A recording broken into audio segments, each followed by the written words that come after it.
presidente.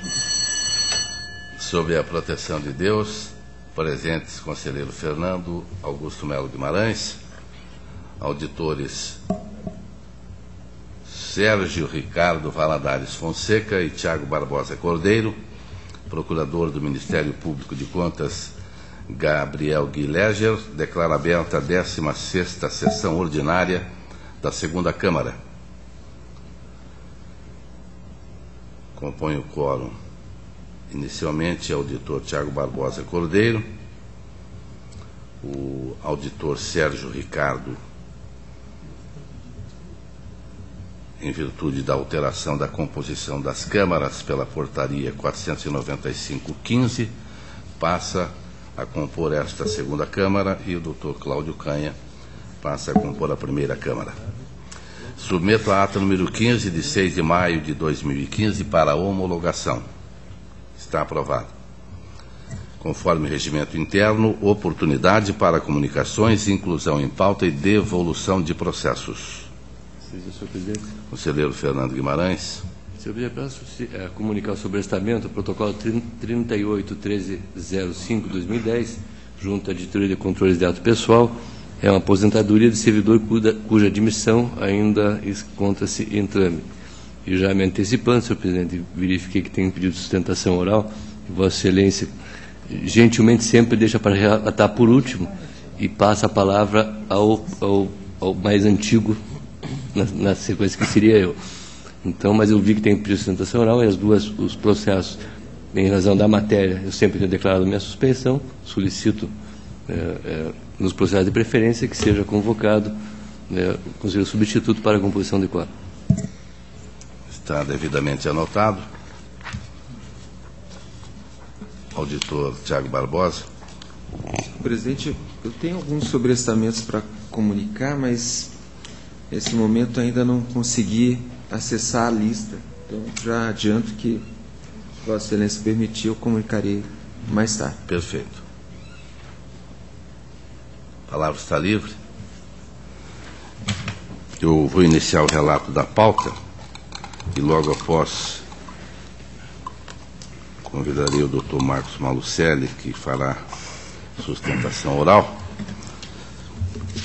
E vou começar pelo processo 317.879/10, que estava adiado, Instituto Corpore para o Desenvolvimento da Qualidade de Vida, prestação de contas de transferência decorrente do termo de parceria 1/2006, o valor de R$ 1.668.528,91, celebrado entre o município de Araruna, exercício 2008, tendo como objeto a prestação de serviços nas áreas de saúde, meio ambiente e saneamento básico. A Diretoria de Análise de Transferências, em instrução, opinou pela irregularidade das contas, uma vez que constatadas as seguintes impropriedades: ausência de aplicação financeira, divergência nas informações financeiras relativas aos saldos existentes nos relatórios de execução em comparação com aqueles encontrados nos extratos bancários, a realização de despesas a título de taxas administrativas, R$ 178.787,91, a realização de pagamentos a título de provisões, sem a comprovação da destinação dos valores informados e sem a demonstração do fluxo financeiro desse grupo de despesas, valor R$ 258.434,51. A ausência da prestação de contas do exercício financeiro de 2009, ausência de destinação ou restituição do saldo da parceria ao município repassador, celebração de termo aditivo em data posterior à vigência da parceria, ausência de esclarecimentos sobre o projeto Viva Mais, ausência de documentos complementares alusivos a despesas com pessoal, ausência de documentos exigidos pela Lei Federal 9.790/99 e o Decreto 3.100/99. Terceirização imprópria dos serviços públicos na área da saúde. Contratação de agentes comunitários de saúde por meio de pessoa interposta em desobediência aos ditames da Lei 11.350/2006. Não contabilização das despesas com pessoal realizadas por meio da parceria, nos termos do artigo 18 da Lei de Responsabilidade Fiscal. A DAT opinou ainda pelo recolhimento parcial dos valores repassados, assim como pela imposição de sanções aos gestores responsáveis.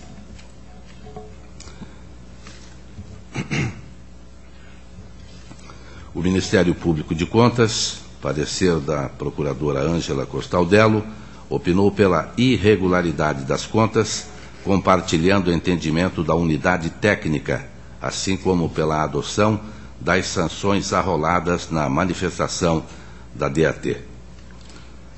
A proposta que trago a este plenário é no sentido de acompanhar as manifestações pela irregularidade das contas da transferência voluntária 1/2006, no valor de R$ 1.668.528,91, celebrado entre o município de Araruna e o Instituto Corpore para o Desenvolvimento da Qualidade de Vida, exercício 2008, tendo como objeto a prestação nas áreas de saúde, meio ambiente e saneamento básico, de responsabilidade da senhora Cris Angélica Ulrich e do senhor Fabiano Otávio Antoniassi, prefeito municipal à época dos fatos, uma vez que caracterizadas as irregularidades descritas na instrução da DAT. A proposta que faço: recolhimento parcial dos recursos repassados no valor de R$ 178.787,91, devidamente corrigidos, solidariamente pelo Instituto Corpore para o Desenvolvimento da Qualidade de Vida, pela senhora Cris Angélica Ulrich, presidente da entidade e gestora das contas, e pelo senhor Fabiano Otávio Antoniassi, prefeito municipal de Araruna, no período em razão do pagamento de taxas de administração. Recolhimento parcial dos recursos repassados no valor de R$ 258.434,51, corrigidos solidariamente pelo Instituto Corpore para o Desenvolvimento da Qualidade de Vida, pela senhora Cris Angélica Ulrich, presidente da entidade e gestora das contas, e pelo senhor Fabiano Otávio Antoniassi, prefeito municipal de Araruna, no período em razão da realização de despesas a título de provisões, sem a demonstração do fluxo financeiro desse grupo de despesas. Recolhimento de rendimentos referentes à ausência de aplicação financeira dos recursos atualizados, R$ 5.859,90, pela senhora Cris Angélica Ulrich, detentora à época do cargo de presidente e gestora das contas. Aplicação da multa do artigo 87.5A da Lei 113/2005, no valor de R$ 2.901,06 ao senhor Fabiano Antoniassi, detentor do cargo de prefeito municipal à época, tendo em vista a terceirização indevida de serviços públicos, em afronta ao artigo 37.2 da Constituição Federal. Aplicação da multa ao senhor Fabiano Otávio Antoniassi, ex-prefeito municipal, no valor de R$ 1.450,98, fundamento artigo 87.4G da Lei 113/2005, em vista da contratação de agentes comunitários de saúde e de agentes de endemias, em desacordo com artigos 2º e 9º da Lei Federal 11.350/2006. Aplicação da multa administrativa ao senhor Fabiano Otávio Antoniassi, ex-prefeito municipal, no valor de R$ 1.450,98, com fulcro no artigo 87.4G da Lei 113/2005, em razão da não contabilização das despesas com pessoal da entidade tomadora, conforme determina o artigo 18 da Lei 101/2000, a Lei de Responsabilidade Fiscal.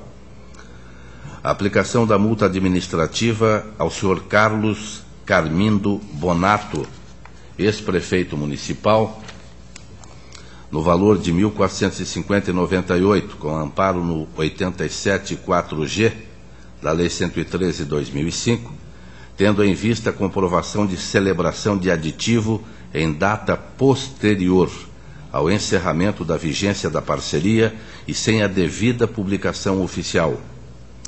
Inclusão do nome da senhora Cris Angélica Ulrich e do senhor Fabiano Otávio Antoniassi no cadastro de responsáveis com contas irregulares para fins do artigo 170 da Lei Complementar 113/2005. Comunicação e liberação de acesso aos autos ao Ministério Público Estadual para providências que entender cabíveis no âmbito de sua competência institucional. Comunicação e liberação de acesso aos autos ao Ministério Público Federal para providências que entender cabíveis no âmbito de sua competência. Comunicação e liberação de acesso aos autos ao Ministério da Justiça para providências no âmbito de sua competência institucional, nos termos do artigo 7º da Lei 9.790/99. Comunicação e liberação de acesso aos autos à Secretaria da Receita Federal para providências no âmbito de sua competência institucional. Relatório seguido de voto, que está em discussão. Auditor Sérgio Valadares. Obrigado, senhor presidente. Inicialmente, para saudar Vossa Excelência, eu que retorno a esta Câmara hoje.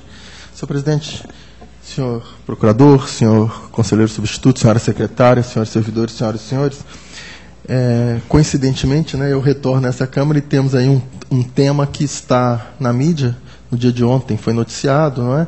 Uma operação, inclusive, da Polícia Federal, apurando, parece que um total de 70 milhões de reais desviados nos últimos, quantos anos? 10 anos, 5 anos.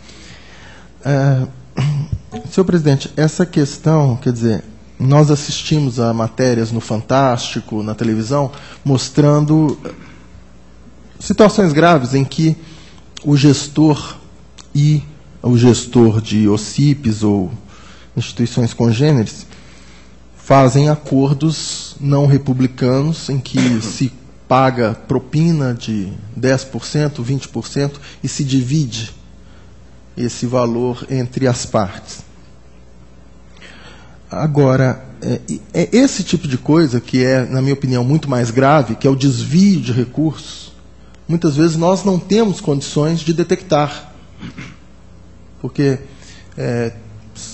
teríamos que ter um levantamento de exatamente todos os custos, qual o valor pago por consulta, etc., o que não é fácil nesses nessas milhares, ou pelo menos centenas de acordos que são firmados. Neste caso aqui, quer dizer, nós não estamos, ao que me parece, detectando falhas como essas que eu estou mencionando, que são, constituem, na verdade, ilícitos penais, não é? Como corrupção ativa, corrupção passiva, etc. Então, neste caso aqui, nós estamos discutindo aquela velha questão, em primeiro lugar, da possibilidade ou não da chamada terceirização do serviço de saúde. E Vossa Excelência sabe melhor do que eu, e eu também recebo em meu gabinete, às vezes, prefeitos de pequenas cidades, ou ex-prefeitos que têm prestações de contas, e sempre mostrando as dificuldades que tem, e Vossa Excelência conhece melhor do que eu, para contratar médicos. São várias dificuldades. Por exemplo, um município pequeno, de 5 mil habitantes, 6 mil habitantes, às vezes o prefeito ganha 3 mil reais, e é o teto do funcionalismo naquele município. E aí o médico não aceita trabalhar, ou se é feito um concurso público, não aceita trabalhar por esse valor. E os médicos, por isso, se deslocam para os grandes centros, e nós temos problemas de médicos no Brasil inteiro. Não é sem razão que, ou pelo menos sem alguma razão, que temos programas como esse federal do Mais Médicos, que causa também polêmicas por conta dos cubanos. Mas vejo que o procurador-geral, o doutor procurador Gabriel Glejan, gostaria de uma parte, pois não. Apenas para um esclarecimento, o valor total do contrato era de 2.441.000 e houve mais um aditivo de 417. Pelo que eu pude depreender do voto do conselheiro Nestor Batista, não há determinação de devolução integral dos recursos. Só se está determinando a devolução da taxa de administração, cuja cobrança é absolutamente irregular nesse tipo de parceria, um valor de 178 e um outro valor de provisão que não se justifica. Uma provisão financeira a que título? Certo? Então não há aqui determinação dos valores utilizados na saúde, embora também se pudesse propor isto, porque pelo decreto que regulamenta a lei das OCIPs, a atuação das OCIPs em saúde tem que ser com recursos próprios. Mas acredito que até com bom senso o conselheiro e a instrução não trouxe isso, porque poderia até haver aquela discussão da apropriação, do enriquecimento ilícito, uma vez que o serviço foi prestado. Aqui só está se determinando a devolução de valores não justificados pela prestação do serviço. Então, apenas esse esclarecimento aí. Obrigado. Então, senhor presidente, mas eu estou fazendo essa manifestação não é para discordar do voto de Vossa Excelência. É apenas porque, como nós teremos vários outros casos, inclusive eu tenho para relatar, eu estou só querendo deixar clara a posição. Então, Vossa Excelência está, neste caso, como bem fixou e reiterou o procurador, Vossa Excelência não está propondo a devolução de todos os recursos que foram repassados, mas está, por outro lado, considerando, multando o prefeito por haver celebrado esse acordo, no sentido de que não é possível, digamos assim, essa terceirização. E outras multas também, por exemplo, a questão do aditivo após o encerramento do prazo de vigência do convênio. Na minha avaliação também, por isso que comecei mencionando os casos, o que é mais grave. O que é mais grave? É o desvio de recursos, é pagamento de propina, é pagamento de taxa de 10% dividida entre prefeito e o gestor da OCIP. Isso é o gravíssimo. Agora, a celebração por si só desse tipo de acordo, como nós sabemos, em razão das dificuldades dos municípios, talvez não pudesse ser considerada desde logo como uma irregularidade. Então, senhor relator, estou mencionando, então, por exemplo, esse caso. Nós temos aqui o município de Araruna, pela consulta rápida à Wikipédia, tem no último censo aqui de 2011, estimativa, 12.356 habitantes. É um pequeno município, certamente, que certamente, ou muito provavelmente, tem dificuldades em ter um quadro próprio de médicos. Então, em princípio, eu acho que não é um absurdo ser celebrado um acordo com alguma instituição idônea, e o problema todo é esse, é com quem se celebra o acordo, porque nós sabemos que, por exemplo, as Santas Casas de Misericórdia não fazem parte da administração pública e recebem vultosas quantias, e têm uma reputação ilibada. Ninguém discute que as Santas Casas de Misericórdia prestam um serviço relevante na área de saúde. Então, o problema todo, o que eu estou querendo só dizer é o seguinte: eu não estou condenando o simples acordo, a simples parceria de um município com uma instituição que irá fazer a saúde, ou com uma PPP, uma parceria público-privada, eventualmente com uma instituição idônea. E nesse sentido, então, é que eu estou suscitando a discussão. O fato do prefeito ser multado pelo simples fato de ter feito esse acordo, então é algo que eu penso que me chama a reflexão. Outra questão também, pelo qual, se fosse apenas isso, eu não consideraria irregulares as contas. Então, a simples celebração do acordo, o fato de ter sido feito um aditivo após a vigência do convênio, ou do acordo, do ajuste, ou o que seja. Por quê? Porque isso para mim também é uma formalidade. Porque, eventualmente, expirado o prazo do convênio, poderia ser celebrado um novo. Então, o fato de haver um aditivo, para mim também, pelo menos nessa reflexão inicial, se fosse apenas isso, também não proporia nem multa, nem consideraria irregular por conta disso. E o terceiro ponto também, que se fosse também apenas isso, que eu não consideraria como motivo de irregularidade, é a falta da aplicação financeira. Porque porque pelo que vi aqui rapidamente foram 4 mil e poucos reais. Se fosse então, portanto, também sob esse aspecto, eu consideraria tudo isso como razão de ressalva, eventualmente fixando um prazo para que a entidade recolhesse esse valor, né? Se fosse o caso.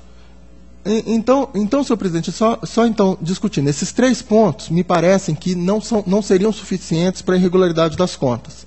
Agora, a falta de demonstração, a questão da taxa administrativa e a falta de demonstração de extratos bancários, comprovação de que os recursos foram efetivamente aplicados, esses 2 aspectos, sim, eu entendo que são suficientes para a irregularidade das contas. Mas esses outros 3 que eu mencionei, eu considero que poderiam ser classificados como causa de ressalva. Quais? A celebração do convênio, que por si só não constitui irregularidade, a meu ver, a falta de pagamento, a falta de aplicação financeira, desde que recolhido o recurso, e a celebração do aditivo após a vigência do convênio, eu entenderia que poderiam ser classificados como ressalva. Agradeço a atenção.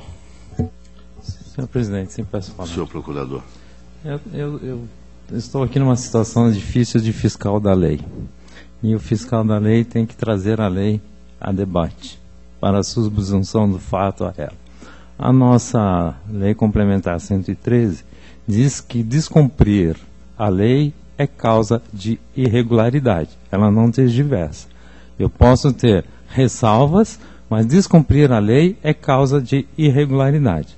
De outra parte, eu tenho uma lei e tenho uma norma constitucional que eu não posso terceirizar os agentes comunitários de saúde.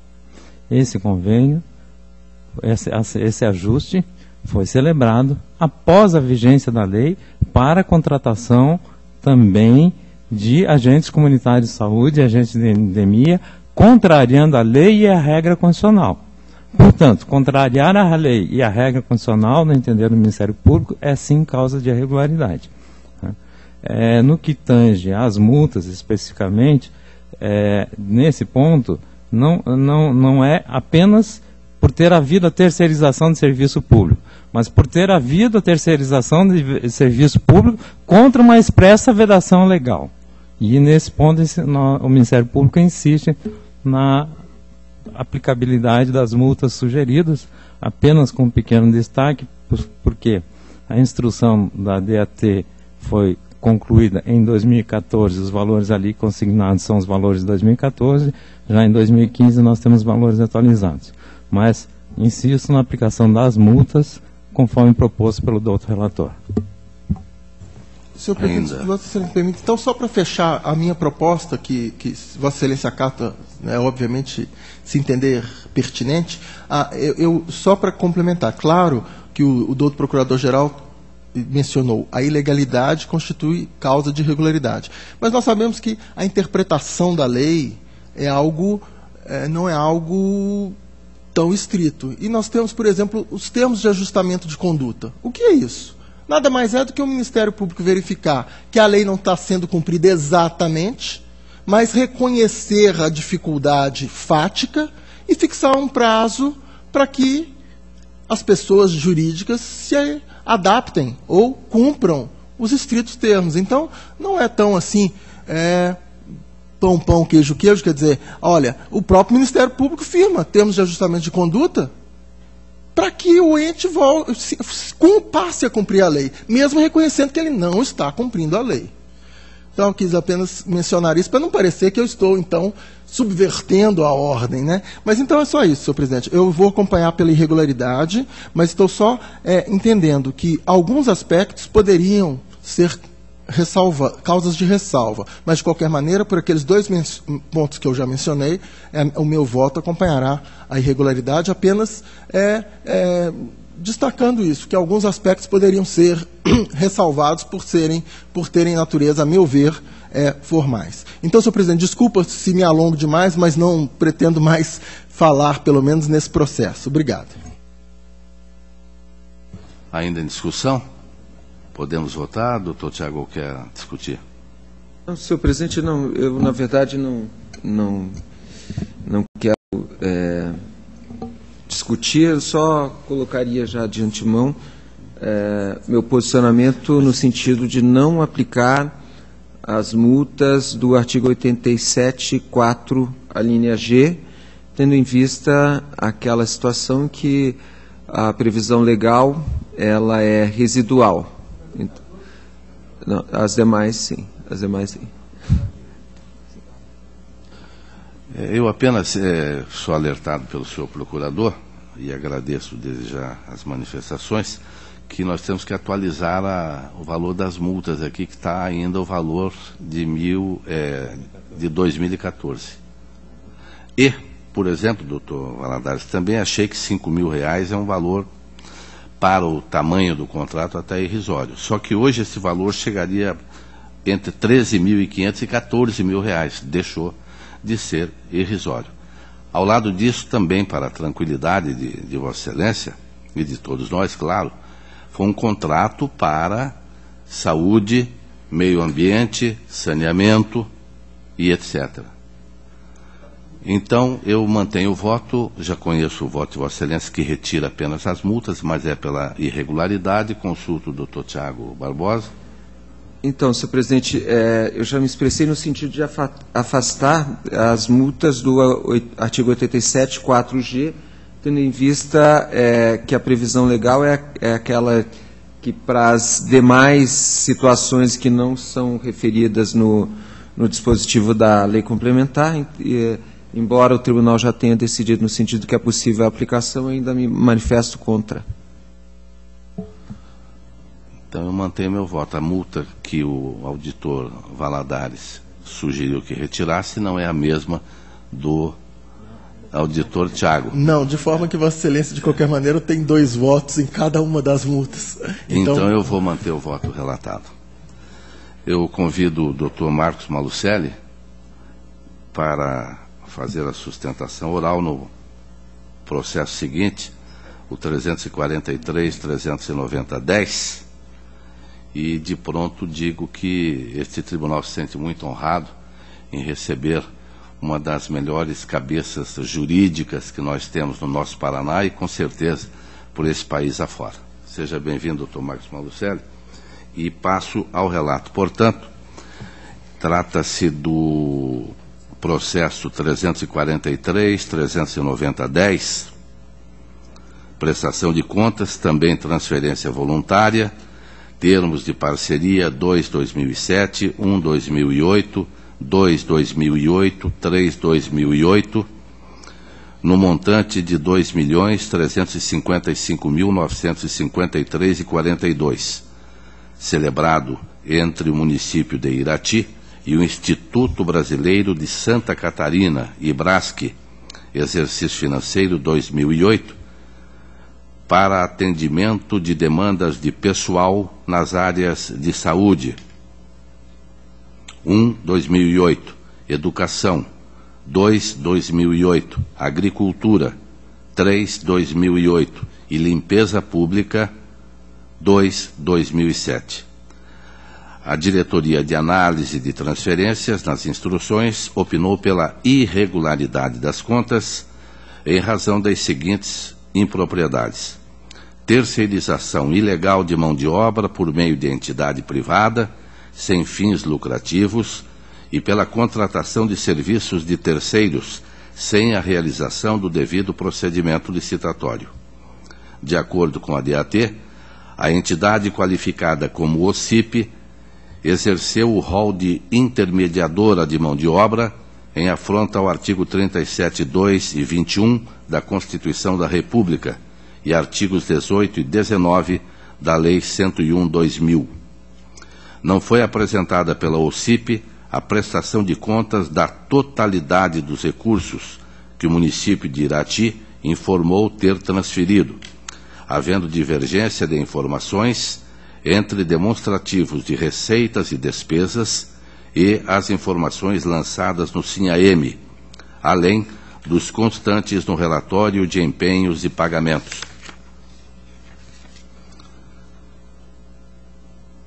Publicação dos extratos de execução física e financeira da parceria foram realizadas, ou foi realizada a publicação, após a execução dos termos de parceria, em afronta aos princípios da publicidade e da transparência, além de estarem em desacordo com o previsto no artigo 18 do Decreto Federal 3.100/99. A unidade técnica opinou ainda pelo recolhimento parcial dos recursos e pela imposição de sanções administrativas aos gestores responsáveis. O Ministério Público de Contas corroborou o entendimento da DAT pela irregularidade das contas, uma vez que comprovada terceirização indevida de serviços públicos, consoante pareceres de números. Eu observo que são determinações de recolhimento parcial repassados ao Instituto Brasileiro de Santa Catarina, pelo senhor José Carlos Jobim, presidente da entidade, e pelo senhor Sérgio Luiz Estóculos, prefeito municipal de Irati, à época. Também a imputação posteriormente, quando da leitura do voto, dos valores de devolução e também das multas que serão propostas para a discussão desse plenário. Sinto muito honrado, mais uma vez, com a presença do Dr. Marcos Malucelli, que tem 15 minutos para se manifestar.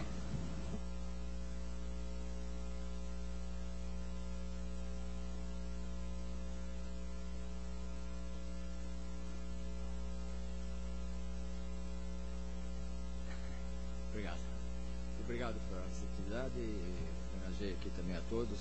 Boa tarde a todos os editores, os presidentes administrativos, senhores secretários e mais presentes. Eu vou falar aqui em nome dos prefeitos Sérgio Luiz Estóculos. Não estou aqui para defender o CIP nenhum. O ex-prefeito, no exercício do primeiro mandato dele, no período 2005-2008, depois reeleito para 2009 e 2012, no início do primeiro mandato, firmou-se os termos de parcerias com essa UCIP chamada IBRASC. Mas antes disso, àquela época, as prefeituras eram inclusive incentivadas a contratar os CIPs em função da dificuldade de arregimentar mão de obra na sua cidade pequena como Irati. O então prefeito Estóculos abriu um concurso público para médicos e outros tantos funcionários que havia necessidade no município. Houve uma interceptação do Ministério Público local e esse concurso foi suspenso. Nessa oportunidade, o procurador do município esteve no próprio Tribunal de Contas, aqui em Curitiba, e foi instruído para que contratasse essa mão de obra através do CIP até que pudesse regularizar a questão do concurso público. E foi o que ele fez. Contratou ao CIP, depois, vencida a questão junto ao Ministério Público de Irati, e restabelecido o concurso público, ele não firmou mais termo de parceria. O que ele firmou é isso que está aqui.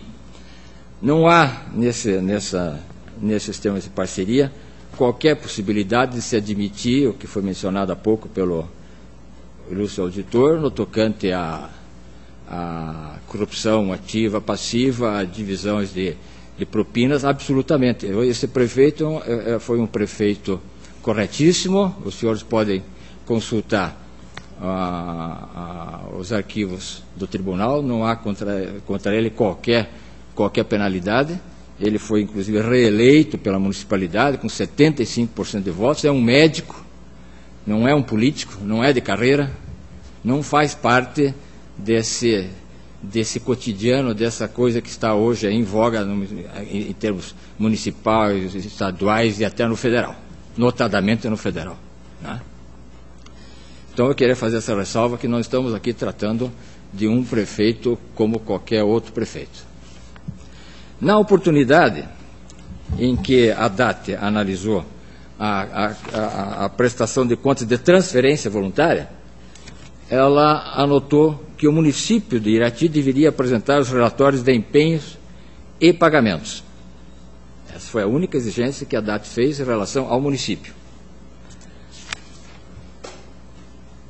Intimado, o prefeito Stoklos providenciou de imediato, foi intimado em julho de 2012, já no início de agosto, ele apresentou os documentos solicitados, está na peça 39, atendeu a determinação da DAT constante da primeira instrução feita no processo. Isso em julho de 12.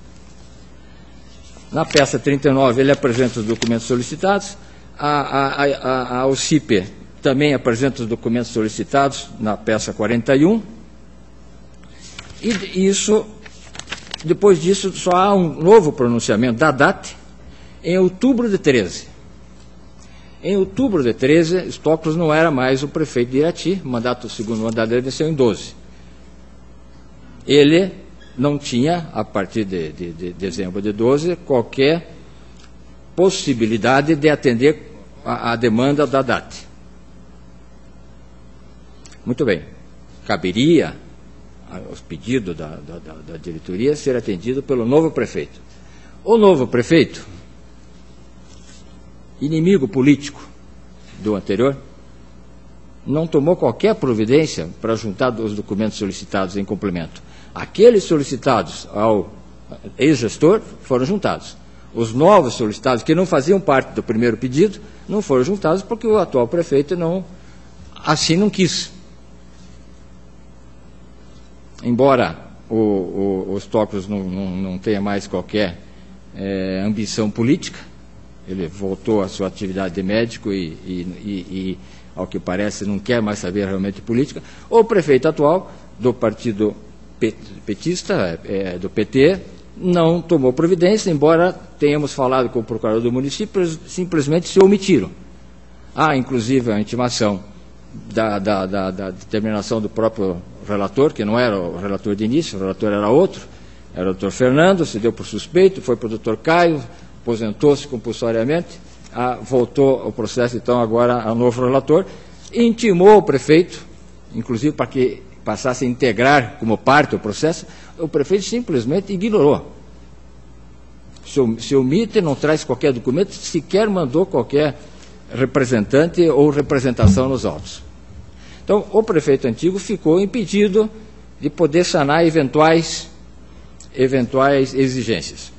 Por sua vez, a OCIP, que deveria apresentar os documentos solicitados pela DAT, e eu estou tratando disso aqui, embora esse seja um problema da OCIP, porque, na verdade, há uma questão da solidariedade, e o que eu quero trabalhar é exatamente em cima disso, do afastamento da solidariedade do antigo gestor. A OCIP vem aos autos e traz documentos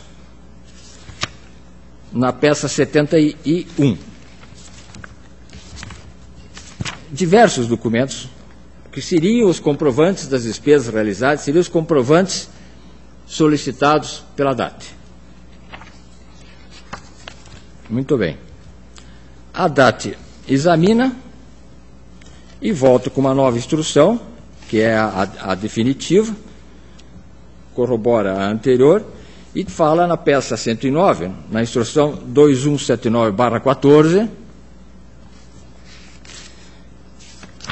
que efetivamente o IBRASC havia juntado alguns documentos, mas, aí é que eu chamo a atenção dos senhores, diz assim: o IBRASC juntou imenso rol de documentos de forma aleatória e desordenada às peças 72 a 86. Então, são diversos documentos, peças 72 e 86.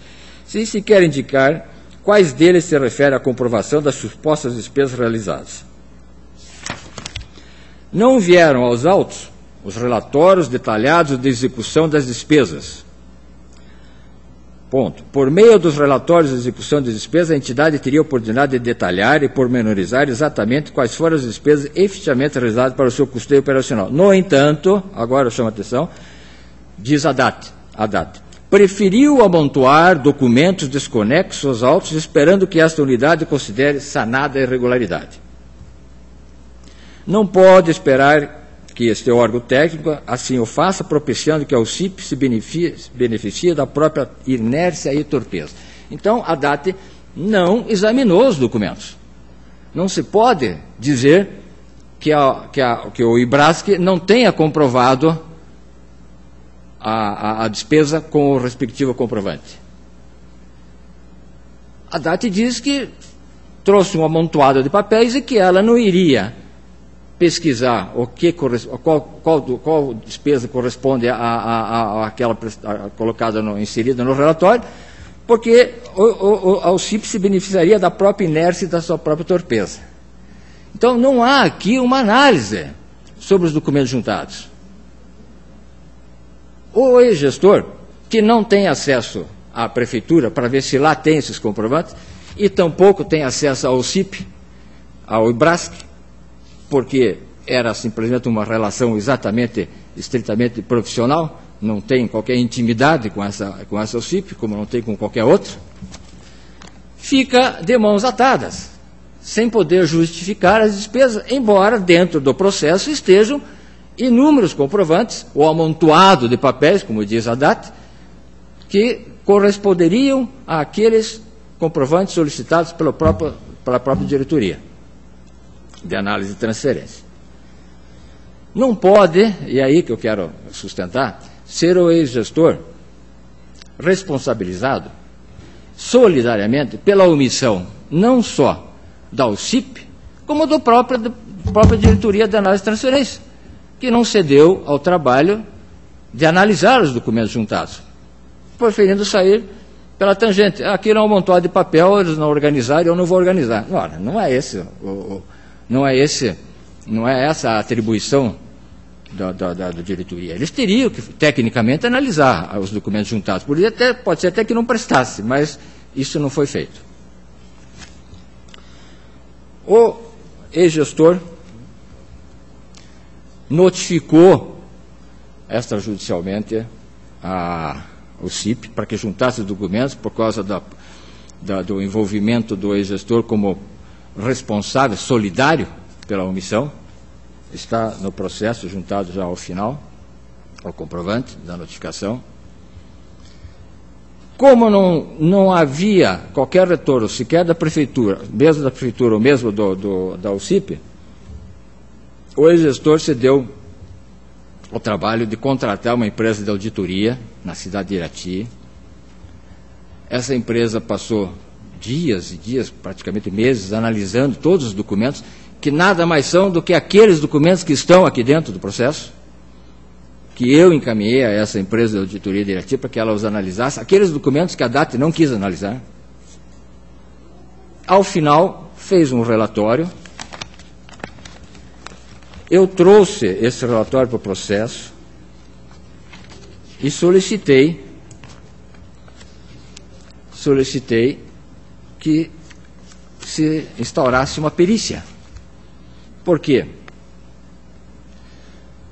O levantamento, a perícia feita por essa auditoria contratada pelo ex-gestor, concluiu que dos 900 e tantos mil reais, 959 mil reais que se quer responsabilizar o prefeito à devolução, desses 959, 879.477 reais tinham ou têm comprovantes dentro do processo. Ou seja, 92% daquilo que se quer responsabilizar o ex-gestor à devolução, em solidariedade com essa tal OCIP e pela omissão do atual prefeito, 92% teria os comprovantes.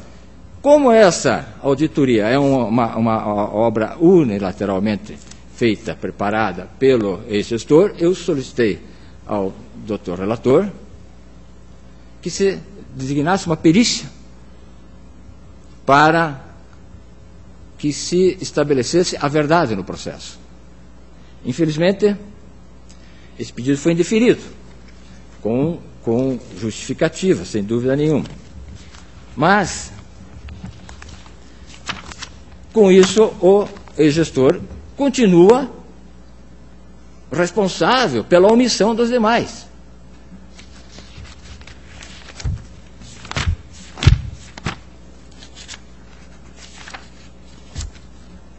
Diz o nobre relator, indefiro o pedido de prova pericial porque demonstra essencialmente protelatória desnecessária. Não é protelatória. Não é protelatória. A pessoa não pode ser responsabilizada para devolver R$1 milhão em números antigos, porque isso não sei nem quanto dá hoje, isso nós estamos falando de 2008, devolver R$1 milhão não seria uma prova protelatória. É uma prova urgente, que se faz necessário, urge que se faça essa prova. Eu já fiz a prova com a auditoria contratada, mas é um ato unilateral. Eu queria que se estabelecesse uma perícia com o assistente técnico do tribunal, com o assistente técnico do ex-gestor, para que se fizesse um laudo sobre os documentos juntados. Mas foi indeferido, porque seria uma protelação, e mais, diz o ilustre relator, tendo em vista o vasto conjunto probatório acostado aos autos, agora me chama a atenção e me deixa assustado. Assim como a análise efetuada pela unidade técnica desse Tribunal de Contas. A análise, a DAT disse que não ia analisar o amontoado de papéis, não houve análise.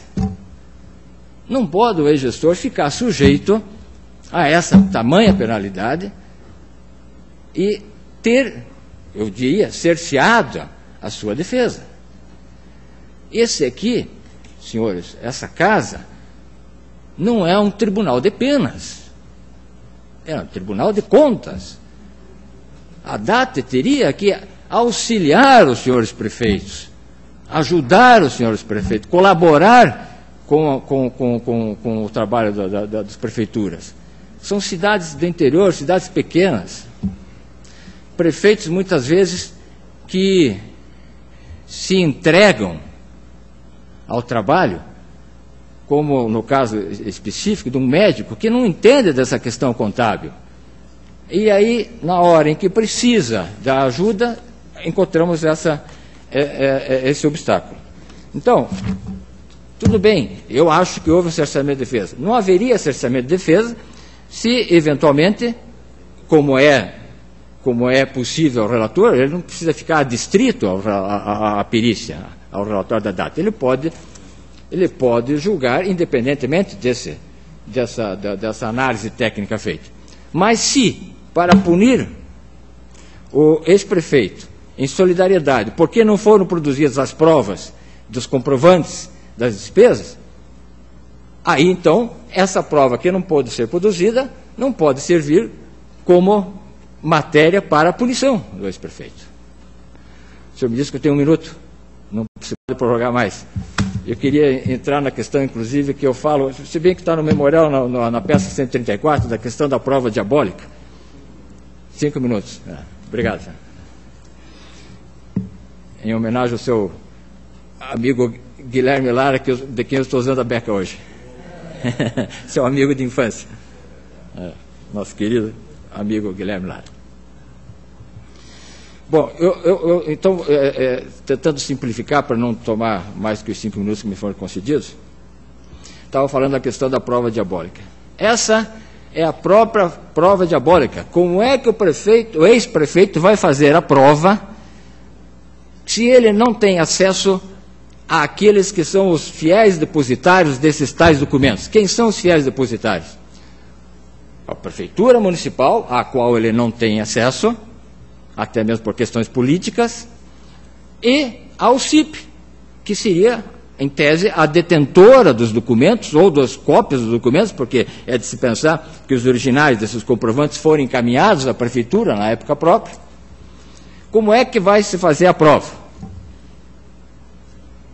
Fica de mãos atadas o ex-gestor. Foi aí que utilizou essa auditoria que acabou não alcançando o objetivo que deveria ser alcançado nesse processo administrativo.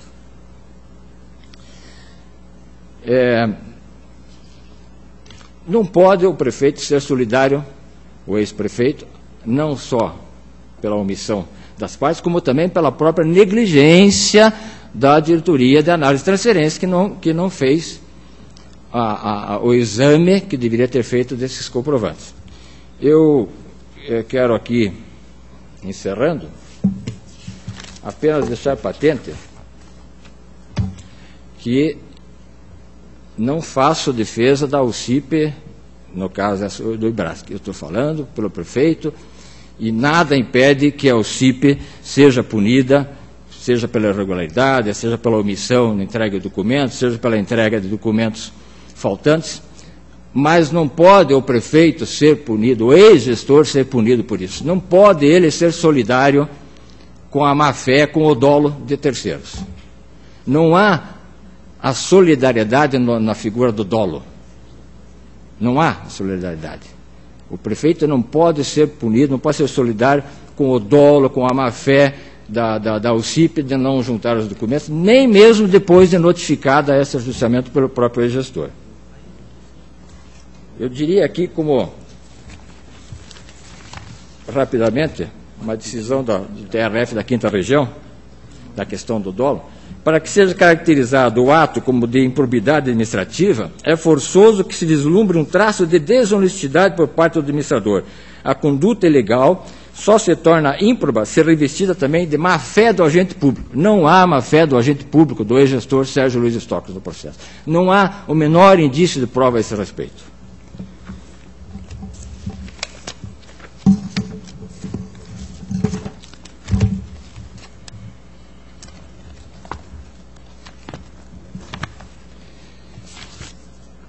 Para encerrar, eu me permito ler um trecho de uma decisão do STJ, nessa questão de responsabilidade de prefeitos.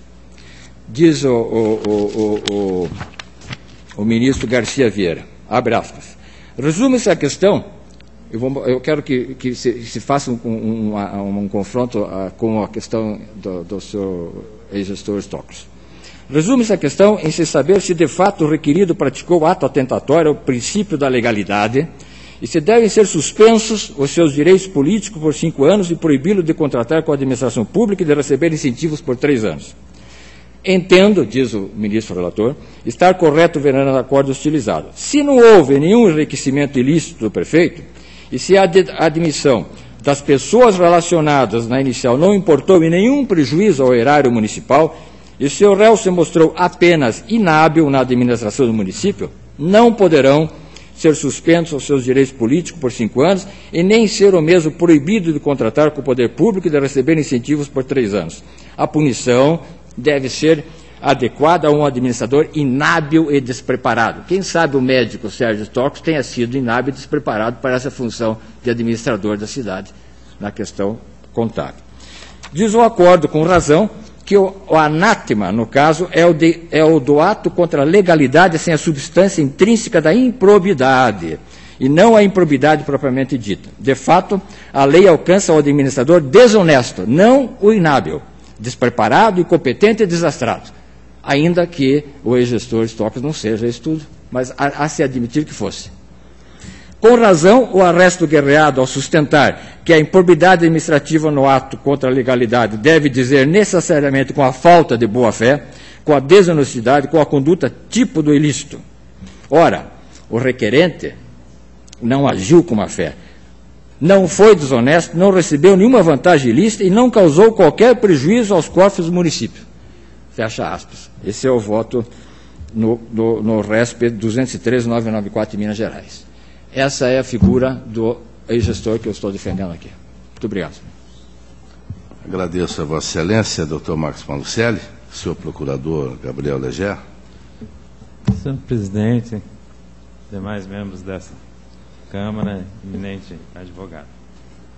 Eu gostaria apenas de reposicionar algumas coisas a partir da sustentação oral, mas depois vou ingressar especificamente na questão da instrução dos autos.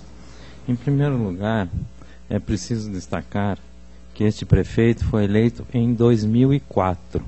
Sua gestão começou em 2005, 2006. Esta vença foi celebrada em 2007, terceiro ano da gestão. Portanto, ainda que médico fosse, ele já estava bem enfronhado das questões administrativas. De outra parte, e essa eu trago aqui uma luta que todos sabem, porque ela é nacional, do Ministério Público de Contas, pela profissionalização da gestão pública, e é bem por isso que nós insistimos que os municípios têm que ter seus advogados, sua procuradoria municipal, para bem assessorar o prefeito. Nós sabemos que para alguém se eleger como prefeito, basta que seja alfabetizado, que saiba desenhar seu nome. Não se exige nenhuma formação profissional para alguém ser prefeito. Mas o município não pode prescindir da adequada estrutura para a sua assessoria. E aí eu gostaria de trazer um fato a latere do processo, mas em razão da sustentação oral. O último concurso havido antes deste contrato no município data de 2003 para a contratação de 7 médicos que foram nomeados em 2004. Certo? O próximo concurso só vai acontecer em 2008 em razão das provocações do Ministério Público Estadual da comarca, como já salientou o eminente advogado, que o Ministério Público questionou essas terceirizações. A parte disso, agora entrando na questão do processo, eu tenho aqui 2 situações bastante distintas. Tenho serviço plenamente terceirizáveis e como serviços terceirizáveis não poderiam ser prestados por uma OCIP, deveria ter o processo de licitação, né, a questão da varrição da rua, a todos os serviços que são legalmente terceirizáveis devem ser licitados, e essa inclusive é uma posição muito firme do TCU. Né? O eminente conselheiro substituto Sérgio deve conhecer bem a posição do TCU, dizendo que as OCIPs não podem ser utilizadas para substituir o processo de licitação que deveria ser regular. Então eu tenho um primeiro aspecto da utilização de um OCIP numa vinculação absolutamente inadequada à margem da Lei 866. A outra questão, digamos, dentro daqueles serviços prestáveis pelas OCIPs, naquilo que nós também reputamos indevida terceirização de serviço público, e aí eu preciso dizer que eu discordo da posição paternalista da posição do STJ, porque prejuízo sim ao município, e digamos por uma razão muito simples. Todos que conhecem a Constituição sabem que um posto de renda do servidor ativo do servidor municipal é a receita do município. Portanto, se eu terceirizo metade, todos os cargos de nível superior do meu município, eu estou deixando de ter receita no município. Então, sobre o aspecto de não haver prejuízo, eu não posso apenas entender que uma contratação feita à latere da legalidade não traz prejuízo se o serviço foi prestado, se eu não analisar o contexto todo. Portanto, eu só quero apenas pensar esse ponto, que não haver prejuízo ao município é um fato que não foi observado, mas não pode ser assegurado que não houve prejuízo. Mas isso demandaria uma investigação. E aí me chama a atenção a questão da investigação que Vossa Excelência traz aqui nessa questão da necessidade de se aprimorar a instrução. Também acho que ela, em algum momento, deva ser aprimorada, porque evidentemente que o princípio da continuidade da administração dos atos públicos não permite que o gestor subsequente, por razões políticas ou qualquer outras que sejam, apenas deixem de prestar as devidas informações ao tribunal.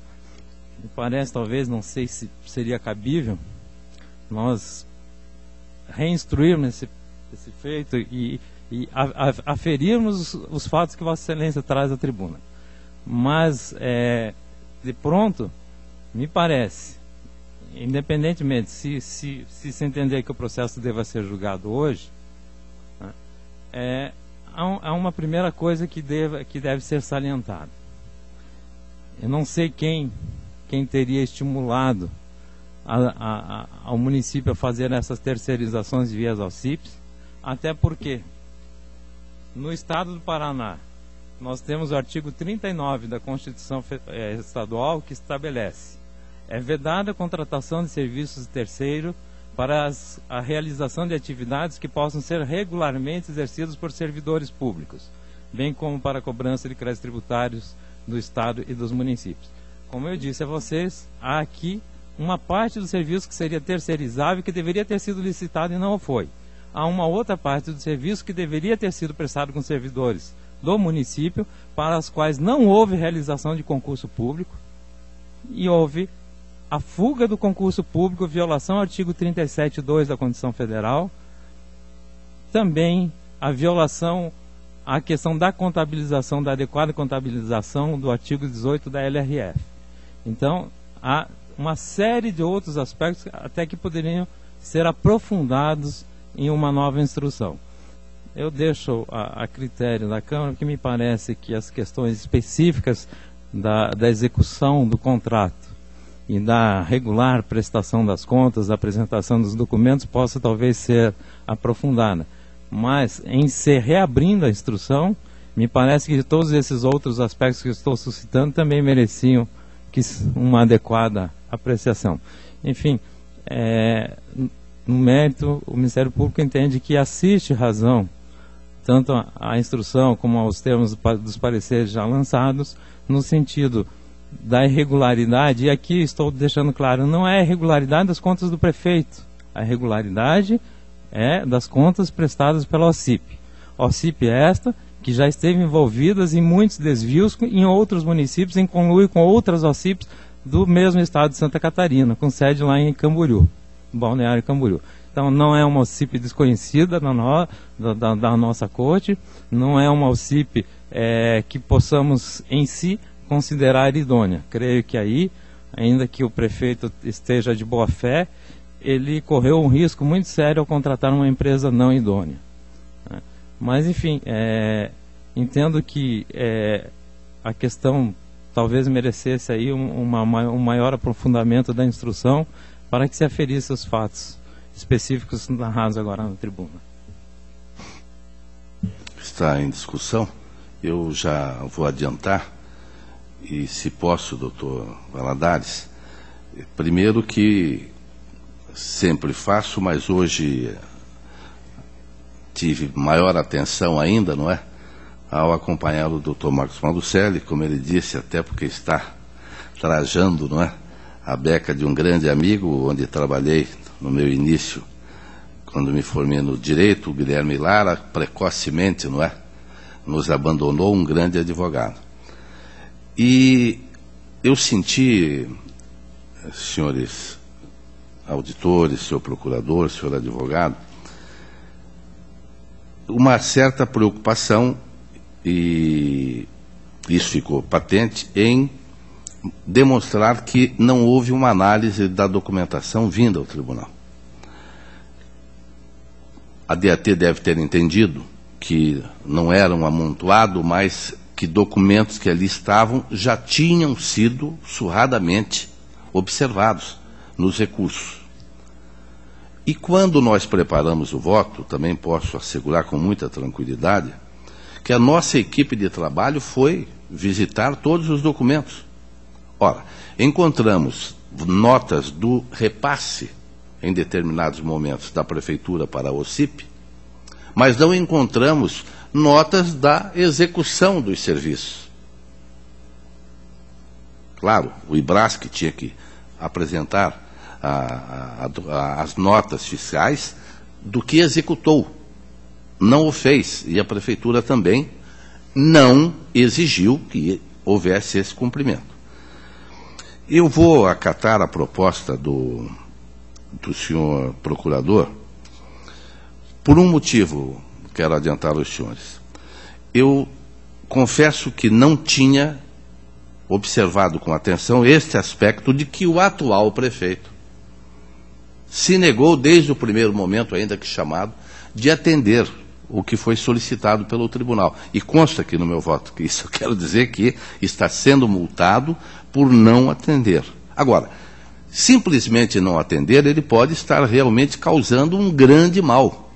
E como disse o doutor Marcos Malucelli, nós não estamos falando de R$1.000, nós estamos falando de R$1 milhão. O que nos preocupa muito, e é uma oportunidade que tem até de falar, já falei aqui, mas o doutor Gabriel insistiu agora, um exemplo, a látere, não é desse processo, mas um município, por exemplo, um município lindeiro, ele contratou, através de uma OCIP, toda a educação do município. toda a educação do município, dizendo que, olha, os professores lá do município eram fracos e ele resolveu, através de uma OCIP, contratar. E são muitos milhões, são muitos milhões. O processo está demorando aqui, não sei, vai e volta, todo mundo tem que se manifestar, tem que ser ouvido. Outra proposta que eu cheguei a ver e rechacei de pronto, queriam contratar a guarda municipal através de OCIP. E não era município pequeno, não, município grande. Não, é melhor porque a guarda troca no momento que a gente quiser. O empregado, no caso, não é porque seria contratado como empregado da OCIP, e aí fica muito melhor. Claro, aí o prefeito chega, olha, quero contratar aquele, e temos conversado. Mas então, esta falta de gentileza até, eu diria falta de respeito para com o tribunal, falta de respeito para com o ex-prefeito, eu vou propor a retirada do processo, vou solicitar ainda hoje ao presidente da casa que encaminhemos uma equipe do tribunal para buscar esses documentos na prefeitura de Irati. E aí eu não cometerei nenhuma injustiça. Vossa Excelência disse que eu indeferi, não é? Porque entendi que havia uma tentativa protelatória. Posso ter me equivocado, posso. Mas como eu sabia que a minha equipe tinha analisado a documentação, eu entendi que havia uma tentativa de se protelar. Mas também, agora me preocupo mais, não quero ser eu responsável por um problema financeiro tão sério para o médico de Irati, que não é uma pequena cidade, doutor Malucelli, é uma cidade de 60 mil habitantes, não é? E que tem um povo muito trabalhador, é bom que se diga. E eu vou retirar, repito, vou solicitar o encaminhamento de uma equipe para que, em prazo mínimo, haja a possibilidade de termos documentos de dentro da prefeitura que o ex-prefeito alega não ter acesso. Dr. Sérgio Valadares. Obrigado, senhor presidente. Peço desculpas até porque a matéria já está resolvida na sessão de hoje com a retirada de pauta. Mas como é um assunto palpitante, importantíssimo, não só para o município, como para o Estado, como para o país, e em respeito também à tarde ilustrada pelo professor, pelo Dr. Marcos Malucelli, fazer breves comentários. Nós estamos falando aqui de uma coisa muito batida por Vossa Excelência desde o início, que está, claro, na estratégia de defesa, colocando bem claramente a questão da ampla defesa e contraditória, do eventual cerceamento de defesa, obviamente, inclusive, traçando já um possível mandado de segurança, caso não seja feita não seja acatada a instrução. Evidentemente que Vossa Excelência conduziu para esse raciocínio lógico-jurídico, não é verdade?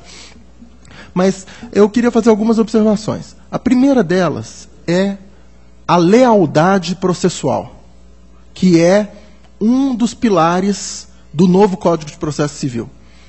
Então, quando vão ao meu gabinete, por exemplo, advogados, assessores do prefeito, e, olha, eu gostaria de um prazo para juntar documentos. E o que eu digo para eles? Olha, por favor, faça um índice bem organizadinho.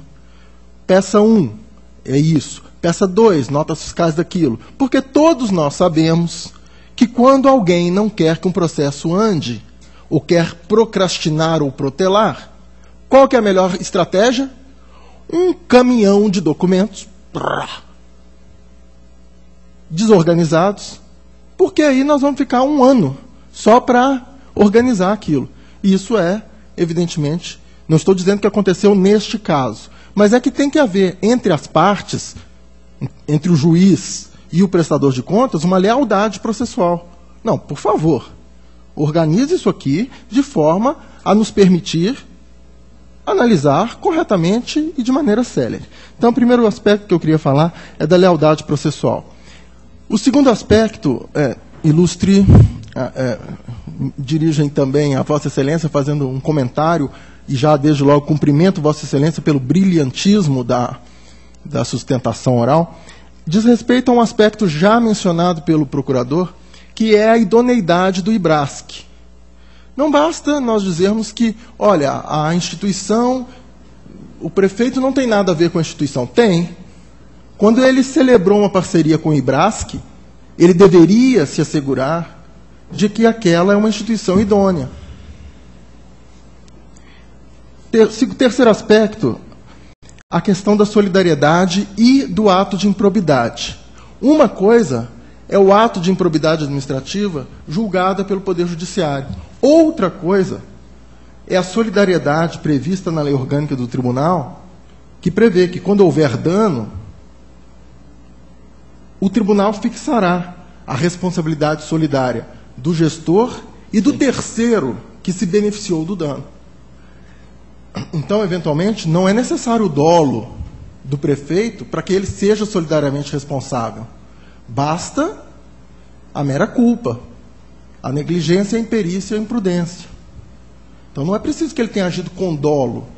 Eventualmente, se ele provocou um pagamento ao IBRASC de um serviço não realizado, ainda que de boa fé, mas de forma, no mínimo, imprudente ou negligente. E aí eu entro na questão do que o Vossa Excelência, relator, mencionou. Ora, quando a prefeitura paga um determinado serviço, ela tem que fazer o que com a despesa? Empenho, liquidação. A despesa tem que ter sido liquidada. E o que é liquidação? É verificar se o serviço foi adimplido. Então, isso também é dever do município. Então, senhor presidente, eram essas as rápidas considerações que gostaria de fazer, mais uma vez cumprimentando a Vossa Excelência, ilustre procurador da parte, né, e cumprimentando a todos pela tarde de discussão relevante. Né? Obrigado. Então, está retirado de pauta. Agradeço mais uma vez ao senhor advogado, doutor Marcos Malucelli, e em breve nos encontraremos aqui, não é? Porque, se Deus quiser, com muita rapidez, nós vamos providenciar o deslocamento de um pessoal para que na Prefeitura de Irati possa ter a documentação que, dá para entender, esteja sendo sonegada pelo atual prefeito. Muito obrigado, doutor. Eu agradeço a todos e uma boa tarde. Para o relato da pauta, conceda a palavra a Sua Excelência, conselheiro Tiago Barbosa Cordeiro. Senhor presidente, na última quarta-feira eu acabei perdendo o momento de fazer as inclusões em pauta, e então não tenho nada a relatar nessa data. Agradeço a Vossa Excelência, doutor Sérgio Valadares, que volta a ser titular desta segunda Câmara, o que nos dá muita alegria, pela profundidade jurídica e pelo coração gigante e bondoso que Vossa Excelência possui. Obrigado, senhor presidente. É uma honra novamente retornar e estar aqui sob a batuta de Vossa Excelência. Eu agradeço também, mas como houve alteração de Câmara, eu tinha incluído meus processos na primeira Câmara. A notícia que eu tinha é que somente a semana que vem haveria mudança, de forma que não houve tempo hábil para incluir os processos e eu não tenho processo a relatar. Então, agradeço a Vossa Excelência e comunico também que a pauta do auditor Cláudio Canha é retirada e passa para a primeira Câmara. Continuo relatando 864.951.12, transferência, 271.13.14, também trata-se de transferência voluntária, sistema CIT, ambos pela regularidade com recomendações. Em discussão pela aprovação. Protocolo 105, 26, 27, 14, município de Munhoz de Melo, perda de objeto constatado pelo encerramento. Está aprovado. Protocolo 240, 657, 15, município de Santa Helena, solicitação de certidão liberatória, DCM pelo indeferimento, DAT pelo indeferimento, e o Ministério Público também se manifesta pelo indeferimento, e esta é a proposta do relator. Senhor presidente. Está em discussão. Auditor Tiago Barbosa. Senhor presidente, eu não tive oportunidade de analisar esse processo, mas pelo resumo que consta da pauta, seria o interferimento por descumprimento da agenda de obrigações, e aqui consta também irregularidade na transparência da gestão fiscal. Senhor presidente, em razão desse outro item, eu já iria adiantar meu voto em relação à agenda de obrigações, mas em razão desse outro item, eu vou solicitar a vista desse processo. Vistas a Vossa Excelência. Obrigado. Protocolo 816.043.13. Há uma solicitação também para sustentação de advogado, então está adiado. O protocolo 116.246.13, município de Londrina, trata-se de auditoria realizada por este tribunal. Recursos repassados pelo município de Londrina à Fundação Cultural e Artística de Londrina, Funcarte, 2011-2012. A DAT pela irregularidade do objeto auditado. O Ministério Público discorda do opinativo da DAT, pela regularidade, e a proposta do relator vai acompanhar o Ministério Público, votando pela regularidade com ressalva. Está em discussão, está aprovado. O protocolo 212.546.10, inspeção realizada por este tribunal, município de Ponta Grossa, 2010,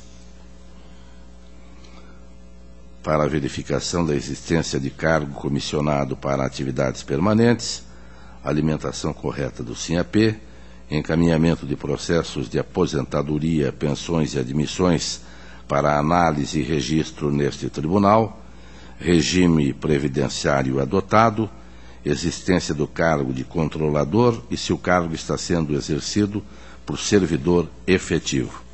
São feitas as manifestações. A Diretoria de Controle de Atos de Pessoal manifesta-se propondo a expedição de recomendações do Poder Executivo e alinha as razões. Ministério Público discordou parcialmente do entendimento da ADICAP, especificamente no que diz respeito ao percentual de 10% fixado pelo Executivo e pelo Legislativo Municipal para cargos comissionados. De acordo com o parquê, tal índice de 10% não é passível de censura ou de multa administrativa. A proposta que faço, após fundamentação, pela expedição de recomendações acerca de fatos apontados na inspeção aos poderes executivo e legislativo para que regularizem situações apontadas e também que observem executivo e legislativo da municipalidade no que diz respeito à proporção entre efetivos e comissionados. Assim, a proposta que apresento, aliás, Ponta Grossa, senhor procurador, é um problema seríssimo, porque ela tem o regime CLT. E não há prefeito que consiga mudar, não é? E por mais que tentem, eu acompanho, já faz muito tempo a cidade de Ponta Grossa, a última proposta que eu vi é de que aqueles que fossem chegando agora ao município estariam pelo regime estatutário, mas ainda é um sonho em Ponta Grossa para os prefeitos que assumem o cargo, porque, em sendo seletista, os senhores sabem perfeitamente que qualquer dispensa leva à Justiça do Trabalho e o município, evidentemente, não tem meios financeiros para atender a demanda, que é grande hoje, é muito grande, e com uma dispensa em massa seria muito maior. Portanto, eu acolho as manifestações deste relatório, julgando regular o objeto da auditoria realizada junto ao município e fazendo recomendações. Está em discussão. Senhor presidente. Auditor Tiago Barbosa. Na verdade, senhor presidente, eu vou pedir vistas, mas então entendo relevante o doutor Gabriel se pronunciar. Tinha manifestado interesse de expor só em razão da necessidade do município de Ponta Grossa adequar sua legislação a fim de pôr fim ao regime híbrido, né? Eu não posso ter um regime CLT pagando funções comissionadas, gratificadas, que é próprio do regime estatutário.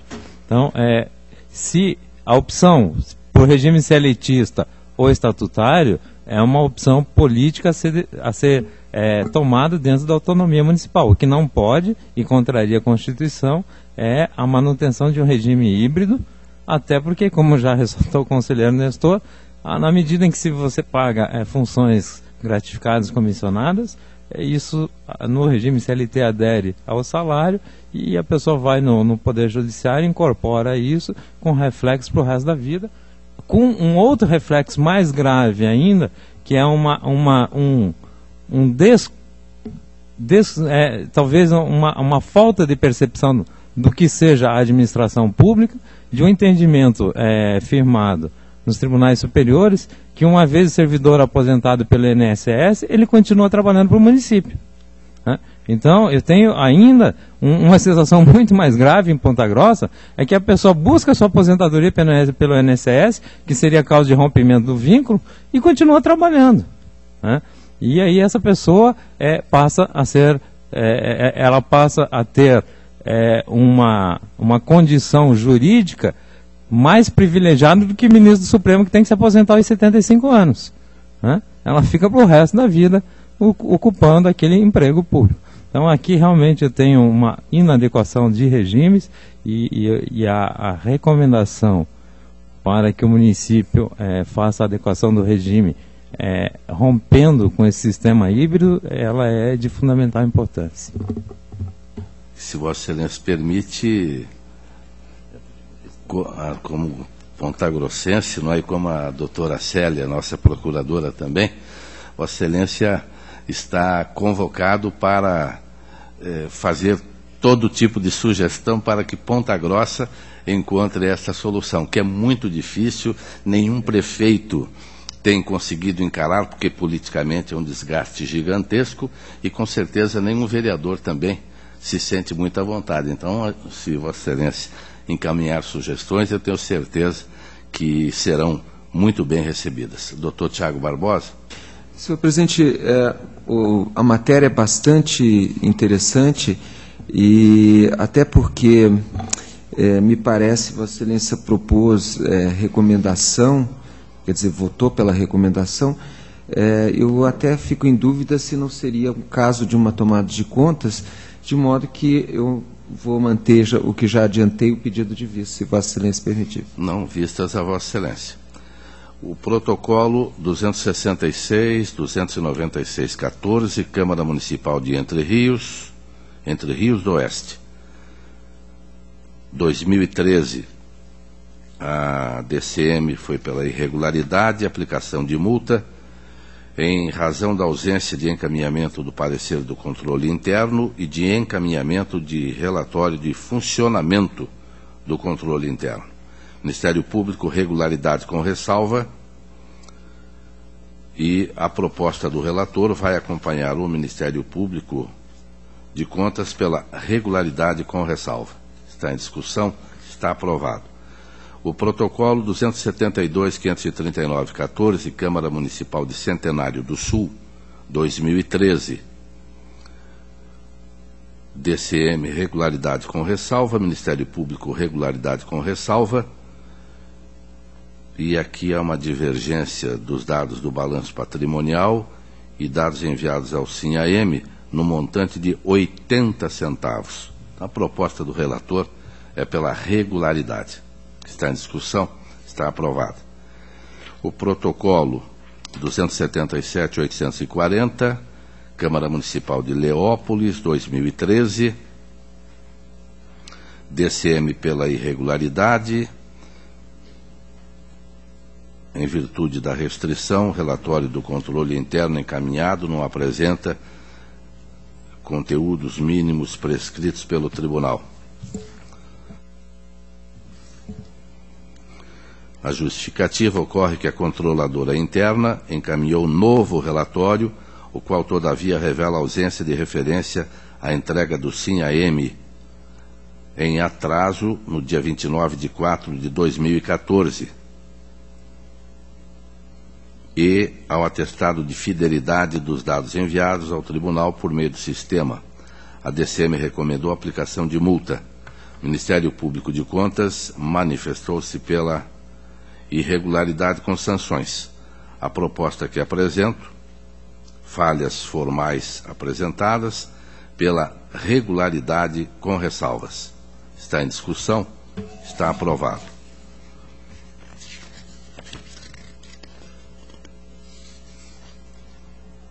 O protocolo 193.600/13, município de Curiúva, observamos que falta a inclusão na autuação do nome da vice-prefeita Edna Maria Alves Yassuhara, motivo pelo qual retiro de pauta.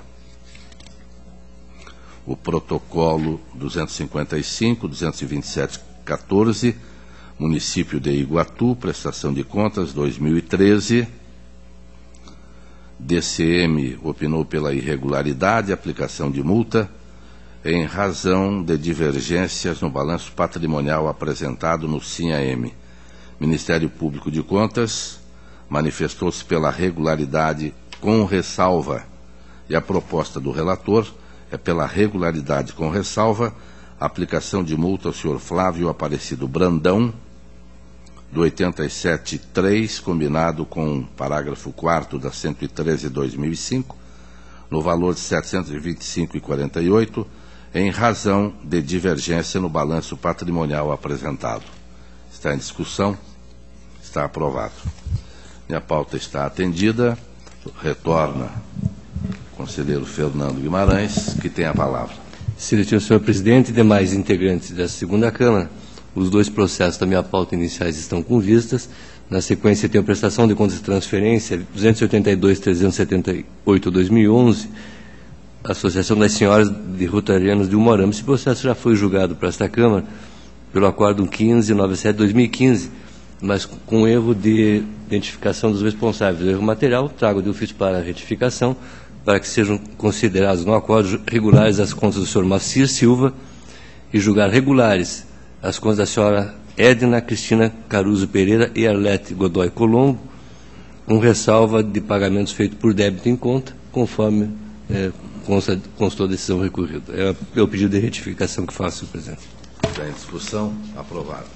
Na sequência, tem os processos do lote do Sistema Integrado de Transferência, 97.540/2013, Fundação Araucária, 104.764/2013, município de Cianorte, 107.526/2013, Secretaria de Estado da Educação, 548.409/2013, Fundação Araucária, também Fundação Araucária, nos processos 771.329/2013, 907 e 907.549/2013. Todos esses com regularidade e recomendações, senhor presidente.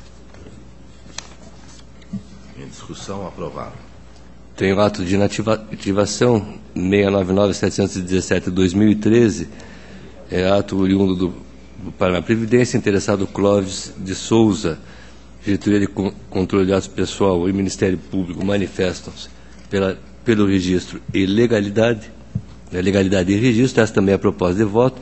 Trago em plenário apenas em relação à observação feita pelo Ministério Público da necessidade da contribuição dos inativos, que de tanto bater, esse tribunal finalmente veio a lei instituindo a contribuição dos inativos, embora nossas mães não falem mais com a gente. Então, pela legalidade, registro, presidente. Discussão, aprovado.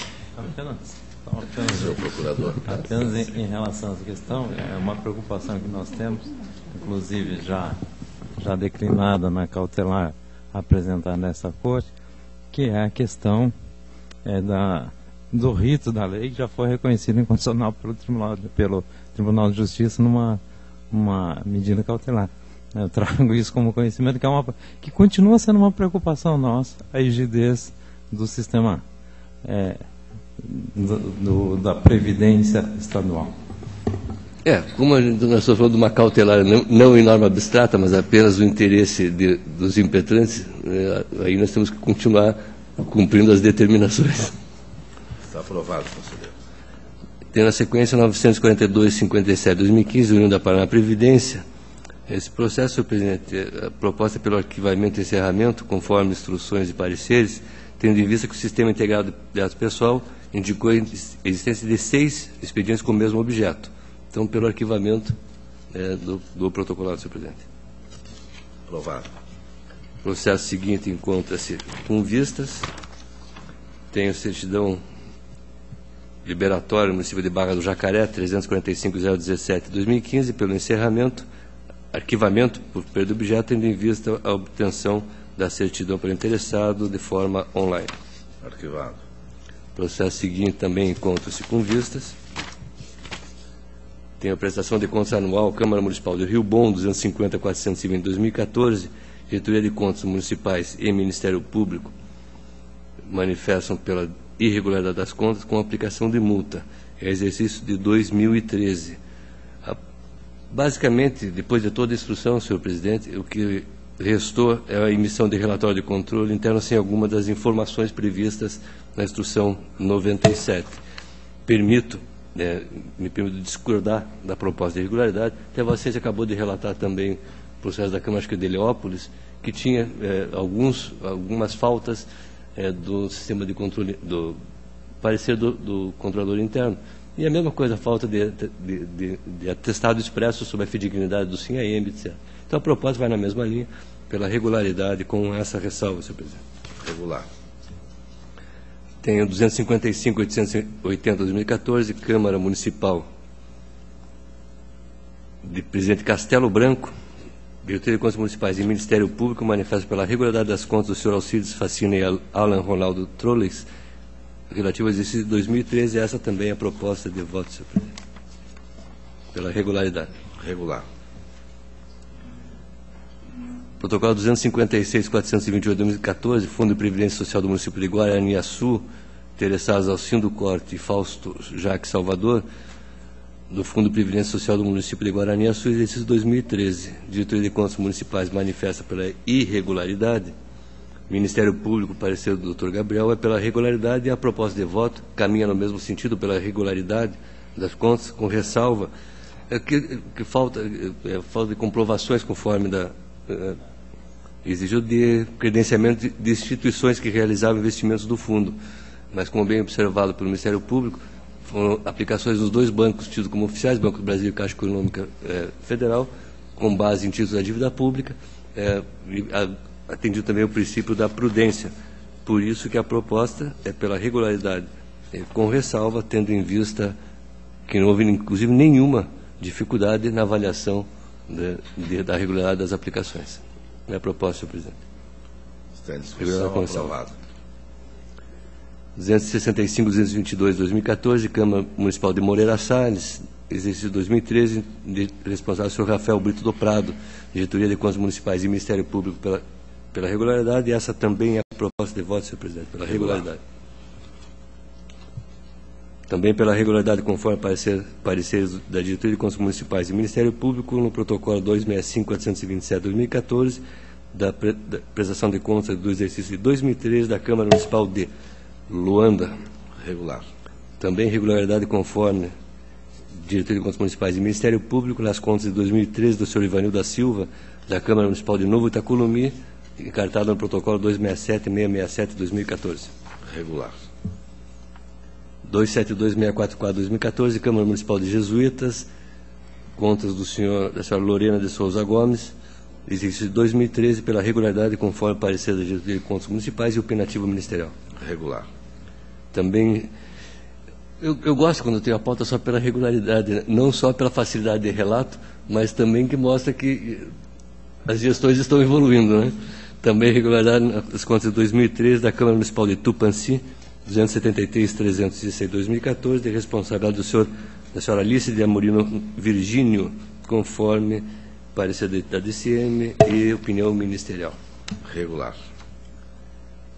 273.365 em 2014, Câmara Municipal de Boa Esperança do Iguaçu, exercício de 2013, responsabilidade do senhor Valdir Cândido da Silva, Diretoria de Contas Municipais manifesta pela irregularidade, o Ministério Público pela regularidade com ressalva, em função, basicamente também, falta de encaminhamento do balanço patrimonial emitido pela contabilidade, que foi regularizado, e relatório do controle interno que não apresenta os conteúdos mínimos. Mesma situação já relatada, a razão assiste ao Ministério Público, por isso que eu entendo pela regularidade conforme pareceres. Regular. Tem a prestação de contas do Poder Executivo. Só um minutinho, senhor presidente. Não está correto. Prestação de contas do Executivo Municipal de Tamarana, 120.107 2013, solicito adiamento, senhor presidente. Está adiado. Prestação de contas do Executivo do município de Nova Esperança do Sudoeste, 255.561 2014. Exercício 2013, responsabilidade do senhor Jair Stange. Diretoria de Contas Municipais e Ministério Público manifestam-se pela irregularidade. Esse processo teve as suas diligências de defesa, foram emitidos os pareceres conclusivos e, basicamente, estamos falando de divergência de saldos em qualquer das classes ou grupos de balanço patrimonial entre dados do SINAM e contabilidade. Entendo que, neste caso, houve o saneamento da regularização da diferença, sem prejuízo da expedição de recomendação, porque, basicamente, o balanço patrimonial encaminhado faltou a assinatura do contador. Acredito que não há nenhuma irregularidade material, por isso que entendo pela regularização. E também o relatório de controle interno, que falta a assinatura do controlador, daí foi mandado um novo relatório, mas não há, embora assinado, tem aquelas questões de não atestar a fidedignidade do SINAM, etc., que pode ser objeto também de recomendação. Está em discussão. Aprovado. Tem o protocolo 266.040/2014, município de Novo Itaculumi. Diretoria de Contas Municipais e Ministério Público manifestam pela irregularidade das contas. Aqui, senhor presidente, nós temos duas situações em relação à assessoria jurídica, é basicamente isso que não ficou a juízo da DCM do Ministério Público como saneado ou uma regularidade que fosse possível dar ressalva. Eu, particularmente, fiz uma análise em relação à nomeação de cargo em comissão, assessoria em cargo em comissão do município de Novo Itaculumi. Um dos motivos da desaprovação é que o concurso público teria sido só iniciado, deixa eu ver se é isso mesmo, ao final do exercício de 2013. Nós estamos falando em 2013. Eu não posso entender que esse seja o motivo, já que ao final do exercício se iniciou os procedimentos para a criação do cargo efetivo. Então, entendo, particularmente, que poderia ser objeto de ressalva. Mantenho, porém, como irregularidade a contratação de serviços complementares, assessoria jurídica por licitação, não sei se foi licitação, contratação direta pelo valor mensal de R$4.000. Houve a contratação de um escritório de advocacia para assessoria da Prefeitura em outros órgãos. Entendo, senhor presidente, que esse fato por si só não é motivo de irregularidade. A irregularidade que eu vejo aqui é a falta de motivação e detalhamento pelas quais os serviços foram contratados. Ou seja, não é a contratação em si, mas também entendo como parte essencial, já que estamos falando em serviços complementares, que se demonstre a razão da contratação e os serviços a serem prestados, e não só a forma genérica. Por isso que entendo, por esse motivo, pela irregularidade com a aplicação da multa prevista no 87, parágrafo 4º da Lei Complementar 113. E o outro é ressalva. Auditor Tiago Barbosa. Senhor presidente, Vossa Excelência, então, o parecer prévio é pela irregularidade em razão dessa contratação de R$4.000 por mês do outro. Por mês. Eu basicamente, Conselheiro Thiago, eu não observo muito os valores em função, deve ser comparativo em função do pré-julgado, quando há só aquela contratação sem serviços complementares. Os serviços complementares eu não entendo que deva obedecer essa regra do pré-julgado, que tem que obedecer o mesmo valor pago ao servidor efetivo. Então, nesse caso, senhor presidente, eu só citei os 4 mil porque eu sei que a Câmara, às vezes, discute sobre valores, também o Pleno, também o conselheiro Ives tem sempre essa posição, mas aqui eu estou falando em atividades complementares. Então, a razão é a falta de motivação e detalhamento do objeto. Está aprovado. Senhor presidente. Tá, estamos ainda em discussão. Obrigado, senhor presidente. Senhor presidente, eu vou ter que pedir vistas novamente. Sem problema. Desse caso, quer dizer, desse processo, né? Novamente não, desse processo. Porque ele já pediu umas 10 hoje, mas... Então, vistas ao auditor Tiago Barbosa. Protocolo 269-635-2014, prestação de contas do exercício de 2013 do município de Tupanci, interessado ao senhor José Carlos Mariucci, editoria de contas municipais e Ministério Público manifesta pela regularidade, e essa é a proposta de voto. Regular. Também regularidades na prestação de contas do Poder Executivo do município de Santa Mônica, exercício de 2013, encartado no protocolo 282-496-2014, de responsabilidade do senhor Sérgio José Ferreira, de acordo com os pareceres da Diretoria de Contas Municipais e Ministério Público. Regular. 259-346-2014, solicito que permaneça adiado e entendo que assim esgotei minha pauta. Agradeço a atenção de Vossa Excelência e da outra Câmara. Agradeço ao conselheiro Fernando Guimarães. Palavra livre e auditor Valadares. Senhor presidente, não posso deixar de registrar, estou com um grande amigo hoje, uma das pessoas mais íntegras que tive a oportunidade de conhecer na administração pública do Brasil, e ele está, devoto que é de Nossa Senhora de Fátima, está agora em Fátima, que é hoje o dia, né? Está lá nas peregrinações, me mandou algumas imagens muito bonitas, então faço o registro do dia de Nossa Senhora de Fátima, hoje, 13 de maio, e presto a minha homenagem ao grande Augusto Scherma Cavalcante, uma das pessoas mais íntegras que conheço. É hoje ministro substituto no Tribunal de Contas da União, e não é ministro graças à sua nobreza, porque no concurso em que ele, o Benjamin e o Bem-Querer foram aprovados, o Benjamin em primeiro, ele em segundo e o Bem-Querer em terceiro, após a prova objetiva ou a prova escrita, o Benjamin estava eliminado do concurso. O Benjamin estava lá desanimado, o Scherma escreveu os recursos do Benjamin, e graças a isso o Benjamin ficou em primeiro lugar, ele em segundo, e o Benjamin se tornou ministro, porque era o primeiro a tomar posse. O Scherma nem tinha tomado posse ainda. O Benjamin foi na lista tríplice, que teve um nome só, porque os outros dois substitutos tinham mais de 65 anos.